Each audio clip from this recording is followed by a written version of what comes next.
नमस्कार दोस्तों। स्वागत है आपका काली रात फाइल्स पर। और मैं हूं आपका होस्ट समीर। अगर आधी रात के सन्नाटे में आपके फ़ोन की स्क्रीन अचानक चमक उठे और एक अनजान नंबर आपको कॉल करे, तो आप क्या करेंगे? आप कॉल काट देंगे? बहुत अच्छा। लेकिन क्या हो जब वही नंबर तुरंत दोबारा बज उठे और आप उस डर को नज़रअंदाज ना कर पाएं? क्योंकि आज रात आर्यन ने भी यही गलती की थी। उसने सोचा कि ये महज एक कॉल है, लेकिन ये कॉल नहीं थी, ये था मौत का बुलावा। आज की कहानी है रात 12:30 बजे की अनसुनी कॉल। आर्यन अपने कमरे में लेटा था। बाहर घड़ी की सुइयां टिक टिक कर रही थीं, लेकिन उस आवाज से ज्यादा भारी था कमरे का सन्नाटा। शनिवार की रात थी और उसे सुबह उठने की कोई जल्दी नहीं थी, इसलिए वो रजाई में सिमटा अपने फोन को स्क्रॉल कर रहा था। उसे नींद नहीं आ रही थी। घड़ी में 12:30 बज रहे थे। तभी फोन की स्क्रीन पर एक तेज रोशनी चमकी और एक अनजान नंबर से कॉल आ गई।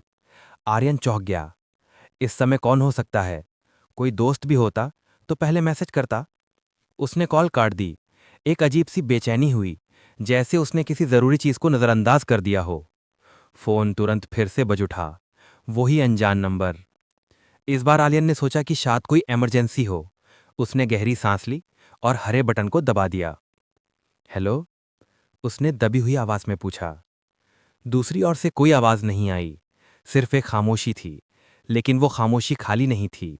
वो खामोशी किसी पुरानी सूखी हुई आवाज की तरह थी, जिसमें एक भयानक तनाव छिपा था। कौन है? आर्यन ने फिर पूछा। उसकी आवाज अब थोड़ी ऊंची हो गई थी। इस बार उसे कुछ सुनाई दिया। ये कोई शब्द नहीं था, बल्कि एक आवाज थी। जमीन पर किसी भारी चीज को धीमे धीमे घसीटने की आवाज, जैसे कोई सूखी लकड़ी या किसी जानवर का सूखा हुआ चमड़ा खुरदरी सतह पर खींचा जा रहा हो। आर्यन के रोंगटे खड़े हो गए। देखो, अगर तुम मजाक कर रहे हो तो। तभी घसीटने की आवाज रुक गई। एक पल का सन्नाटा छा गया और फिर एक आवाज सुनाई दी। आवाज इतनी पतली और दबी हुई थी कि ये लग रहा था कि बोलने वाले का मुंह फोन के माइक से सटा हुआ है और वो बोल नहीं, बल्कि अपने शब्द बाहर ढकेल रहा है। आर्यन। उसका नाम सुनकर आर्यन का खून जम गया। ये आवाज किसी की पहचान में नहीं आ रही थी, लेकिन इसमें एक अजीब सी परिचितता थी, जैसे ये आवाज उसके किसी प्रतीत से बुरे सपने से आई हो। तुम्हें क्या लगा? तुम अकेले हो? फुसफुसाहट धीमी थी, लेकिन हर शब्द तीखा और स्पष्ट था। आर्यन ने अपने चारों ओर देखा। दरवाजा बंद था, खिड़की पर पर्दा लगा था। कमरा एकदम सुरक्षित था। फिर भी उसकी पीठ पर पसीना आने लगा। तुम कौन हो? उसने कांपते हुए पूछा। वही जो तुम्हें देख रहा है। और इस बार वो आवाज अब उसके बिल्कुल कान के पास सुनाई दे रही थी, जैसे कोई उसके बिस्तर के किनारे झुककर बात कर रहा हो। साथ ही घसीटने की आवाज फिर से शुरू हो गई, लेकिन अब ये फोन के स्पीकर से नहीं, बल्कि कमरे के अंदर से आ रही थी। ठक ठक ठक। ये आवाज उसके बिस्तर के नीचे से आती महसूस हुई। आर्यन ने चीखने की कोशिश की, पर आवाज गले में अटक गई। उसने तुरंत कॉल काट दी और फोन को बिस्तर पर फेंक दिया। उसकी सांसें तेज हो गईं और वो उठकर कोने में दुबक गया। उसने फोन की ओर देखा। उसकी स्क्रीन काली पड़ चुकी थी। 1 मिनट, 2 मिनट बीत गए। सन्नाटा फिर से छा गया, लेकिन इस बार का सन्नाटा और भी भारी और भयावह था। तभी फोन की स्क्रीन पर फिर से रोशनी चमकी। कोई कॉल नहीं थी, एक मैसेज था, उसी अनजान नंबर से। आर्यन का हाथ कांपने लगा। फिर भी उसने हिम्मत करके मैसेज खोला। मैसेज में सिर्फ ये शब्द लिखा था, उठ गए। आर्यन ने डर के मारे आंखें खोली और फोन को फेंक दिया, जैसे वो गरम अंगारा हो। उसने खुद को दीवार और अलमारी के बीच कोने में कसकर दबा लिया। उसका दिल इतनी तेजी से धड़क रहा था कि उसे लगा कि वो उसकी पसलियों को तोड़ देगा। वो अपनी जगह से हिल नहीं पा रहा था। उसका दिमाग उसे कह रहा था कि भागो, दरवाजा खोलो, मदद के लिए चिल्लाओ, लेकिन उसके पैर जमीन से चिपके हुए थे। ठक ठक ठक। घसीटने की आवाज अब और तेज हो गई थी, और अब ये सिर्फ बिस्तर के नीचे से नहीं आ रही थी। ये आवाज कमरे के बीचों बीच से, फर्श पर हर सांस के साथ कदम मिला रही थी। ये ऐसी आवाज थी जैसे कोई अपने सूखे नुकीले नाखूनों से पुराने लकड़ी के फर्श को खरोच रहा हो। आर्यन ने धीरे से अपना सिर कोने से बाहर निकाला। उसकी आंखें अंधेरे में कुछ ढूंढने की कोशिश कर रही थी। तभी पलंग के दूसरी तरफ, जहां से घसीटने की आवाज आ रही थी, फर्श पर एक धीमी परछाई हिलती हुई दिखाई दी। वो परछाई मानव आकार की नहीं थी। वो टेढ़ी मेढ़ी थी, लंबी और किसी बड़ी छिपकली के रेंगने जैसी थी, जिसकी आकृति अजीब तरह से विकृत हो चुकी थी।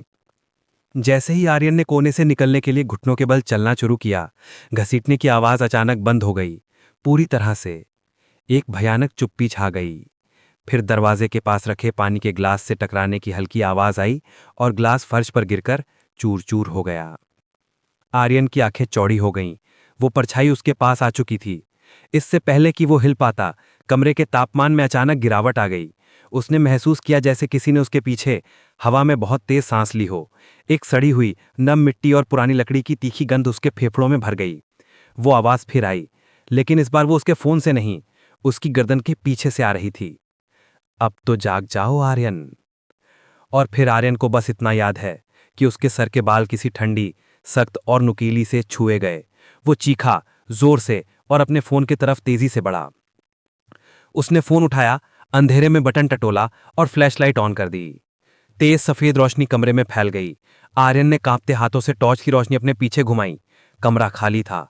कोई परछाई नहीं, कोई आवाज नहीं, टूटे हुए ग्लास के सिवा कुछ भी नहीं। उसने टॉर्च की रोशनी अपने बिस्तर के नीचे घुमाई। खाली। फिर उसकी नजर कमरे के उस कोने पर पड़ी जहां वो अभी अभी दुबका हुआ था। टॉर्च की रोशनी में दीवार पर एक गहरा निशान दिखाई दिया। ये निशान मानव उंगली का नहीं था। ये 3 समानांतर गहरी खरोंचें थी, जैसे किसी विशाल नुकीले पंजे ने सीमेंट और पेंट को चीर दिया हो।